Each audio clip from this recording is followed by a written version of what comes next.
ప్రయత్నాలు చేస్తూ సొలొమోను విషయంలో సొలొమోను ఒక కలం పేరు లెమియేలు అని పేరు పెట్టి లెమియేలు కోసం సామెతలు 31వ అధ్యాయము 1వ వచనం నుంచి 9 వచనాల వరకు లెమియేలు రాసిన కలం పేరుతో ఏ గుణగణాలు తల్లి చెప్పిన మాటలన్నీ కూడా లెమియేలు ఎంత చక్కగా అక్కడ రాపించి స్త్రీలతో జాగ్రత్తగా ఉండాలి, మద్యముతో జాగ్రత్తగా ఉండాలి, న్యాయంతో జాగ్రత్తగా ఉండాలి. అధికారం వస్తుంది కానీ అధికారాన్ని దుర్వినియోగం చేసుకోవద్దు.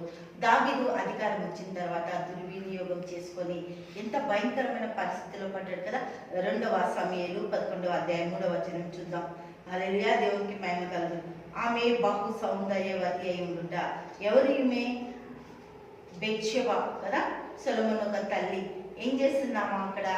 స్నానం చేసేటప్పుడు ఈయన పైనకెక్కి చూసినప్పుడు ఆమె యొక్క సౌందర్యాన్ని గుర్తిస్తూ ఆడ పరిశుద్ధాత్మని మన కోసం ఇక్కడ రాపిస్తుంది కదా. దేవునికి స్తోత్రం. ఏం చేసిందంట? చూసినప్పుడు తప్పుదారి ఒకసారి అయింది, అయిపోయిందేమో అనుకొని వెళ్ళిపోవచ్చుగా. మరీ ప్రత్యేకంగా ఆమె ఆనవాళ్ళు తీసుకొని ఆమె గురించి విచారణ చేసి ఆమె దగ్గరికి సైనికులను పంపి ఆమె విచారణ అంతా తీసుకొని ఆమె దగ్గరికి రాయబారిని పంపి ఆమెను తీసుకొని వచ్చింది కదా. ఎంత భయంకరమైన పరిస్థితిలోకి దావీదు అధికారం వల్ల వెళ్ళిపోయిండు. దేవునికి మహిమ కలుగుతుంది. ఎవరు ఆమె? హిత్తీయుడగు ఉరియాకు భార్య అయిన బెత్షెబా అని తెలియజేయగా దావీదు దూతల చేత ఆమెను పిలువనంపించిన. ఆమె అతని ఎదుగు రాగా అతడు ఆమెతో శయనించి ఆమెకు కలిగిన అపవిత్రతను అంతా కూడా ఇంటికి వెళ్ళి ఆమె తొలగించుకొని యథావిధిగా ఉన్నా కూడా మళ్ళీ ఆమె కోసం హల్లెలూయా దావీదు పరితపించుతున్నాడు. సమయంలో ఆమెకు వర్తమానం పంపింది. ఏమన్నది? నేను గర్భవతినైతిని. దేవునికి మహిమ. ఈ వర్తమానం వినగానే దావీదు ఈ యొక్క హిత్తీయుడగు ఉరియా మీదకి నెట్టేద్దాం అనుకుంటుంది.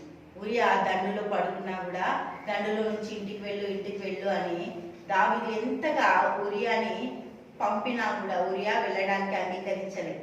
ఎందుకు? నా సైనికులు, నా సేవకులు, నా రాజు యొక్క అధికారులు అందరు ఇక్కడ యుద్ధంలోనే ఉన్నారు. నేను ఇంటికి పోయి ఏం చేస్తాను పోలేడు. పోకపోయేసరికి ఏం చేసిండు దావీదు? ఆ యుద్ధము బలంగా జరుగుతున్న సమయంలో ఎవరైతే అక్కడ యుద్ధ వీరులు ఉండాలో ఈ యొక్క ఉరియాని నిలబెట్టింది. యుద్ధంలో ఉరియా చనిపోలేదు. దావీదు చంపించడం వల్ల ఉరియా చనిపోయిండు. ఆ దోషం దావీదు మీదకి వచ్చేసింది కదా. అందుకే న్యాయము జాగ్రత్త బిడ్డ అని కొడుకుకు తల్లి నేర్పింది. దేవునికి మహిమ కలుగును గాక. భయంకరమైన పరిస్థితుల్లో దావీదు గురించి తెలుసుకున్న ఈ బెత్షెబా ఎంత తన కొడుకుని సరిచేయడానికి ప్రయత్నించింది. లెమియేలుకు చెప్పిన మాటలన్నీ, తల్లి చెప్పిన ఉపదేశము, లెమియేలు జ్ఞానంతో అన్ని రచించిండు. అందుకే దావీదు తన ఒక పాప పశ్చాత్తాపం కొరకు కీర్తనలు 51వ అధ్యాయం రచించిండు. జాగ్రత్తగా దేవుని న్యాయాన్ని పరీక్షించి, దేవునికి స్తోత్రం, దేవుని న్యాయాన్ని జరిగించాలి. మద్యం జోలికి పోవద్దు, స్త్రీల జోలికి పోవద్దు. హల్లెలూయా. ఒకవేళ స్త్రీల జోలికి పోవద్దు, మద్యం జోలికి పోవద్దు, న్యాయం జోలికి పోవద్దు అంటే అక్కడ మనము పురుషుల గురించి చెప్తున్నట్టుంది. స్త్రీలు కూడా పురుషుల జోలికి పోవద్దు, మద్యం జోలికి పోవద్దు, న్యాయం జోలికి పోవద్దు. స్త్రీలు కూడా జాగ్రత్తగా ఉండాలి. అదే దేవుని నిర్ణయం, దేవుని న్యాయం. దేవునికి మహిమ కలుగును గాక. హల్లెలూయా. తండ్రి యేసయ్యకే స్తోత్రం. గొప్ప అద్భుత కార్యాలు, ఆశ్చర్యకార్యాలు చేస్తున్న తండ్రి, బిడ్డని దీవించి ఆశించి కృప చూపించి గొప్పదనంత దయచే నీ మహిమతో నింపుతున్న మన స్తోత్రాలు చెల్లిస్తుంటాం. యేసు నామమున బిడ్డల కుటుంబాలన్నీ కూడా న్యాయంగా, ధర్మముగా, స్త్రీ జోలికి పోకుండా, పురుషుల జోలికి పోకుండా, మద్యం జోలికి పోకుండా జాగ్రత్తగా బ్రతికే కృప బిడ్డలకు అనుగ్రహించండి. యేసు నామమున ప్రార్థిస్తున్నాము. ఆమేన్, ఆమేన్, ఆమేన్.